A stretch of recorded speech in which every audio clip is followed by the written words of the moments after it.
Hi friends, பாருங்கள் என்னோடய செம்பருத்தி செடியில் எவ்வளோ மாவுப்பூச்சி இருக்குன்னு. ஸோ என் செடியில் எப்பயுமே மாவுப்பூச்சி வராது. ஸோ மெயின்டெனன்ஸ் ரெகுலராக நம்ம ஸ்ப்ரே பண்ணுவோம். காலையில் ரோஸ் செடி எல்லா செடிக்கும் ஸ்ப்ரே பண்ணும்போது எந்த பூச்சி இல்லாமல் நீட்டாக இருக்கும்.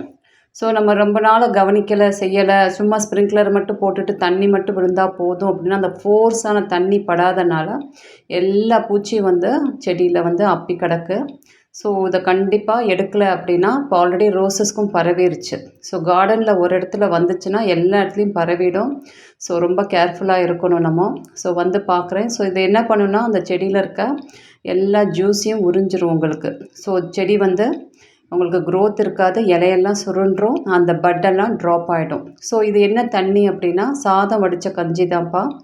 இது உப்பு போடாமல் நம்ம சாதத்தை வடித்த கஞ்சியை ஒரு பங்குக்கு ஒரு 4 பங்கு தண்ணி மிக்ஸ் பண்ணி, ரொம்ப திக்காகவும் ஸ்ப்ரே பண்ணக்கூடாது. நல்ல ஒரு வெயில் நேரத்தில் நீங்கள் ஒரு காலையில் ஒரு 10-11 மணி போல் நான் அப்படி தான் செஞ்சேன். நான் கம்ப்ளீட்டாக இதில் ஸ்ப்ரே பண்ணிட்டீங்கன்னா அது ஒரு ஸ்டிக்கியாக இருக்கும். அந்த ஸ்டார்ச் மாதிரி ரொம்ப ஸ்டிக்கியாக இருக்கும்.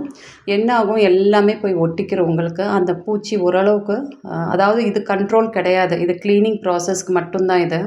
இதை வச்செல்லாம் கண்ட்ரோல் பண்ண முடியாது. ஜஸ்ட் இது அந்த க்ளீன் பண்ணுறதுக்கு நம்ம அப்படியே நீங்கள் ஸ்ப்ரே பண்ணிங்கனாலும், வெறும் தண்ணி ஸ்ப்ரே பண்ணாலும் அது மண்ணிலே விழுந்துடும்.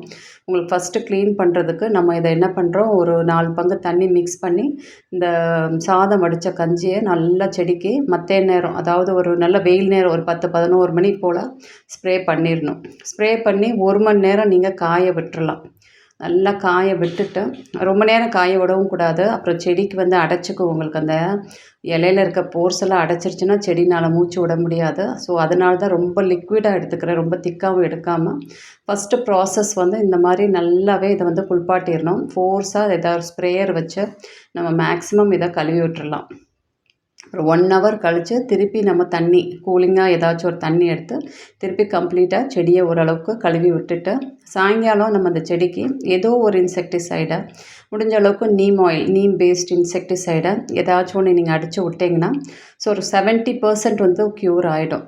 கம்ப்ளீட்டாக போயிடுமான்னா கிடையாது, ஒரு 70% க்யூர் ஆகிடும். ஏன்னா நிறைய இருக்குது. ஸோ சிலதெல்லாம் கட் பண்ணி கூட அதை எடுத்துடலாம். ரொம்ப பிரச்சனை இருந்துச்சு அப்படின்னா. நான் ஆல்ரெடி இப்போ தான் ப்ரூன் பண்ணி தழுத்து வந்த செடி இதை. ஸோ திருப்பி எனக்கு கட் பண்ண மனசு இல்லை. ஏற்கனவே இப்போ தான் கட் பண்ணி விட்டுட்டு தான் போனேன். நிறைய தழுத்து இருக்குது, ஆனால் திருப்பி மாவுப்பூச்சி அப்பிருச்சு.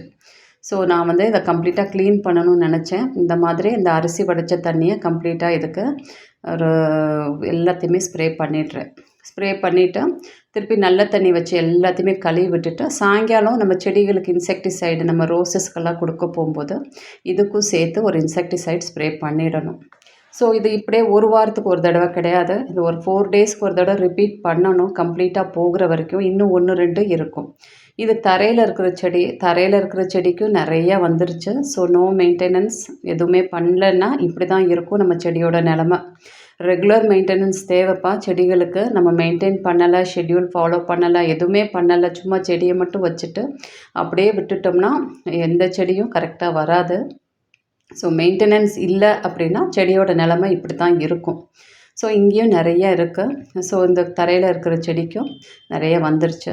ஸோ இதுக்கும் நான் இதே மாதிரி இந்த ஸ்டார்ச் தண்ணி, அதாவது அரிசி கழுவின அரிசி வேக வச்சு வடித்த தண்ணியை ஃபுல்லாகவே ஸ்ப்ரே பண்ணிவிட்டு அதுக்கப்புறம் கழுவி விட்டுட்டு நான் திருப்பி பச்சை தண்ணியை வச்சு கழுவிட்டேன். ஸோ இப்படி தான்ப்பா நம்ம செய்யணும். இந்த செம்பருத்தி செடியில் இருக்கிற மாவுப்பூச்சியை போக்கணும்னா இந்த மெத்தடை ஃபாலோ பண்ணிங்கன்னா, சில பேர் மைதா மாவை கூட கலந்து செய்கிறாங்க. நான் அது பண்ணது கிடையாது. அது கூட அந்த ஸ்டிக்கியாக பிடிச்சிக்கிறோம் அப்படிங்கிறாங்க. ஸோ அரிசி நம்ம வீட்டில் ஆல்ரெடி நம்ம வடித்த தண்ணி இருந்தது. ஸோ அதை வச்சே நான் கம்ப்ளீட்டாக இது எல்லாத்தையுமே கிளியர் பண்ணிட்டேன். ஸோ அதுக்கு பாருங்கள், மத்தியானம் திருப்பி ஒரு 1 ஹவர் கழித்து ஃபுல்லாக அந்த பச்சை தண்ணி வச்சு கழுவி எடுத்துடுறேன். க்ளீனாக எடுத்துகிட்டு ஓரளவுக்கு மேக்ஸிமம் எனக்கு ஒரு 70% போயிடுச்சு உங்களுக்கு. அப்படியே கை வச்சு எல்லாம் அந்த ஒட்டிக்கிட்டு இருக்கிறதெல்லாம் இறந்து போச்சு உங்களுக்கு. அந்த பிசு பிசுன்னு அந்த அரிசி இதில் ஃபுல்லாகவே நல்லா கழுவி எடுத்துட்டு சாயங்காலம் ஒரு 5-6 மணிக்கு நீம் ஆயில் கலந்து செடிக்கு ஸ்ப்ரே பண்ணிட்டேன். ஸோ செம்பருத்தி செடிக்கு இந்த மாதிரியெல்லாம் வந்துருச்சு. மெயினாக இது தாக்குறது செம்பருத்தி செடி, சீத்தாப்பழம், உங்களுக்கு கொய்யா, இந்த மாதிரி தான். அதுவும் இந்த டைம் இந்த கிளைமேட்டில் நிறைய மாவுப்பூச்சி வரும். செடிகளுக்கு ஃபுல்லாகவே உங்களுக்கு அந்த மொட்டு அந்த மாதிரி பூ எல்லாமே உதிர்ந்துரும் உங்களுக்கு. ஒன்று கூட விட்டு வைக்காத ஸ்பீடாக பரவிடும்.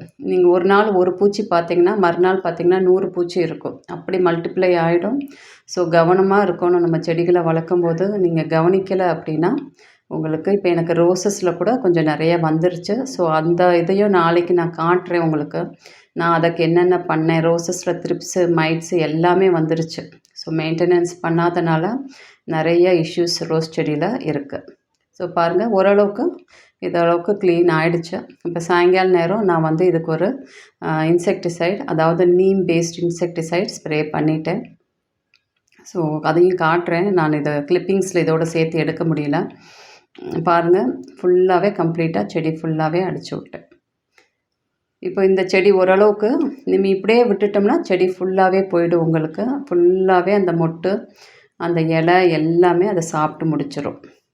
ஸோ மெயினாக இன்செக்டிசைட் நேற்று கூட கேட்டீங்க ஒரு சப்ஸ்கிரைபர், நுனியெல்லாம் கருகுது ரோஸில், இது என்ன பிரச்சனையாக இருக்கணும். இதுதான் இன்செக்ட்ஸ் தான்ப்பா. ஸோ ரோசஸில் த்ரிப்ஸை மெயினாக வந்து அந்த நுனியெல்லாம் சாப்பிட்ரும். செம்பருத்தி மாதிரி செடிகளில் இந்த மாவுப்பூச்சி தான் நிறைய பிரச்சனை பண்ணும்.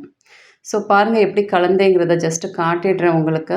இது வந்து ஒரு நீங்கள் உங்கள்கிட்ட நீம் ஆயில் இருந்தாலும் யூஸ் பண்ணலாம். நான் ஆல்ரெடி நிம்பிசைடுங்கிற நீம் பேஸ்ட் ஆயில் வச்சுருக்கேன். ஸோ அது 1 ml 1 லிட்டர் வாட்டரில் நான் இப்படி கலந்துட்டு கொஞ்சமாக டெட்டாயில் சோப்பை மிக்ஸ் பண்ணிவிட்டு நான் செடிகளுக்கு ஸ்ப்ரே பண்ணேன். மெயினாக ரோசஸ்க்கு பண்ணலை.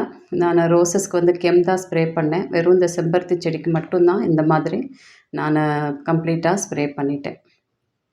ஸோ இந்த லிக்விடை நம்ம வந்து டெட்டால் ஹேண்ட் வாஷ் அந்த மாதிரி யூஸ் பண்ணும்போது அந்த வழுக்கிக்கிட்டு அந்த இதெல்லாமா வெளியில் வந்துடும். இந்த ப்ராசஸை திருப்பி 4 days கழித்து நம்ம ரிப்பீட் பண்ணணும். அப்போ தான் அது கம்ப்ளீட்டாக க்யூர் ஆகும். ஸோ இன்றைக்கி என்ன பார்த்துருக்கோம்ப்பா, நம்ம வந்து இந்த செம்பருத்தியில் இருக்க மாவுப்பூச்சியை எப்படி கிளியர் பண்ணலாம், நிறைய வந்துருச்சுன்னா கிளியர் பண்ணலாங்கிறத பற்றி பார்த்துருக்கோம். அப்பைக்கப்போ மெயின்டைன் பண்ணால் இந்தளவுக்கு இஷ்யூஸ் வராது, கரெக்டாக இருக்கும். Thank you friends.